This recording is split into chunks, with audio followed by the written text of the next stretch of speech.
ये कहानी है भारत के एक ऐसे वीर राजा की जिसके नाम से आज भी कांग्रेसी वामपंथी इतिहासकारों के कलेजों पर सांप लौट जाते हैं।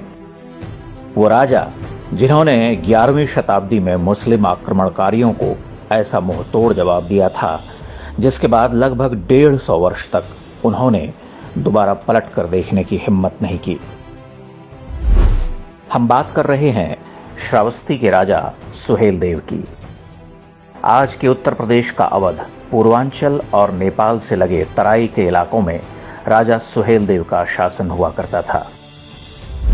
लगभग 1000 वर्ष पहले की बात है।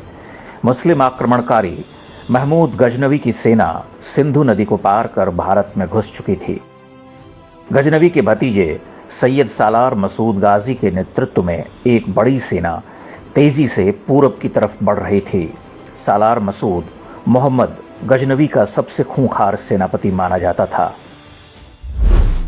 ये वो दौर था जब भारत के अलग अलग इलाकों में कई राजाओं का शासन हुआ करता था। महमूद गजनवी से मुकाबले के लिए 17 से अधिक राजाओं ने मिलकर एक संघ बनाया जिसका नेतृत्व सौंपा गया श्रावस्ती के राजा सुहेलदेव को। 13 जून वर्ष 1033 को सालार मसूद ने लाखों सैनिकों के साथ आक्रमण किया। राजा सुहेलदेव की सेना के साथ बहराइच में चित्तौरा झील के पास भीषण युद्ध हुआ। कहते हैं इस युद्ध में मात्र 2 दिन के अंदर गजनवी की सेना के अधिकांश सैनिक काट डाले गए।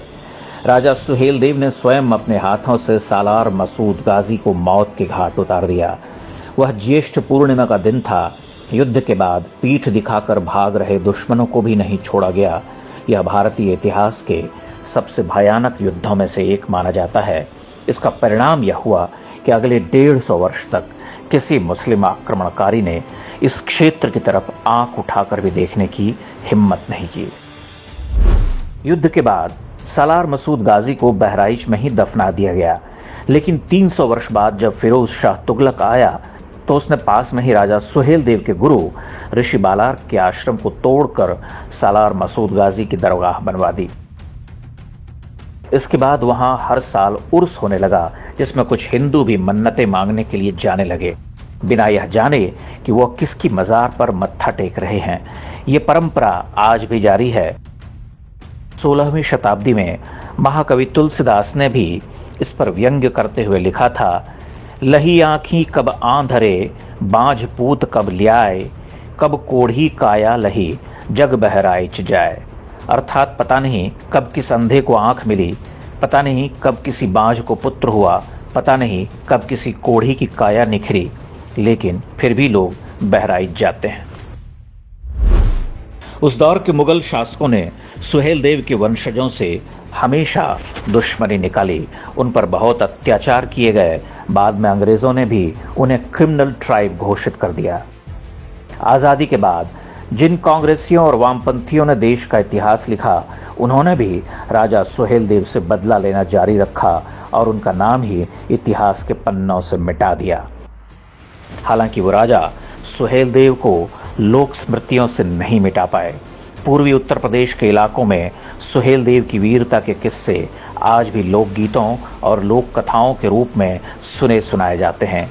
कि अरे गायों का सेना आगे, हर कई के छाल करिया करन समरिया चलल।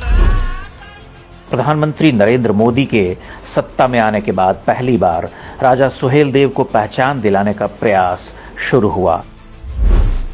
भारतीय इतिहास से राजा सुहेलदेव की कहानी को एक सोचे समझे षड्यंत्र के तहत हटाया गया था। उनकी कहानी उन ढेरों झूठों को ध्वस्त करती है जिनके जरिए आज भारतीय समाज में दरार डालने की कोशिश होती रहती है। इस कहानी से पता चलता है कि मुगलों और अंग्रेजों से पहले के भारत में जाति के आधार पर भेदभाव का कोई स्थान नहीं था। जिन 1.5 दर्जन से अधिक राजाओं ने सुहेलदेव को अपना नेतृत्व सौंपा था, उनमें सभी जातियों के राजा थे। यानी उस दौर में महाराज चुनने का एकमात्र पैमाना योग्यता थी, न कि कोई जाति विशेष या वंश। बहराइच का यह युद्ध इस बात का सबसे बड़ा उदाहरण है कि जब भी भारतीयों ने संगठित होकर मुकाबला किया, कोई ताकत हमारा कुछ बिगाड़ नहीं सकी। राजा सुहेलदेव की युद्ध नीति बताती है कि विधर्मी शत्रुओं पर कभी दया नहीं करनी चाहिए, उन्हें बेरहमी के साथ खत्म करना चाहिए, वरना वो लौटकर फिर से हमले करते हैं। देश और धर्म की रक्षा के लिए जो युद्ध राजा सुहेलदेव ने 1000 वर्ष पहले शुरू किया था, वह आज भी जारी है। सालार मसूद गाजी की अवैध औलादें आज भी हमारे बीच में हैं और हमारी एकता को तोड़ने के लिए षड्यंत्र रचती रहती हैं। इसलिए आवश्यक है कि राजा सुहेलदेव के इतिहास को अधिक से अधिक लोगों तक पहुंचाएं। लोग असली इतिहास जानेंगे तो गजनवी और गाजियों के मंसूबे कभी सफल नहीं होने पाएंगे।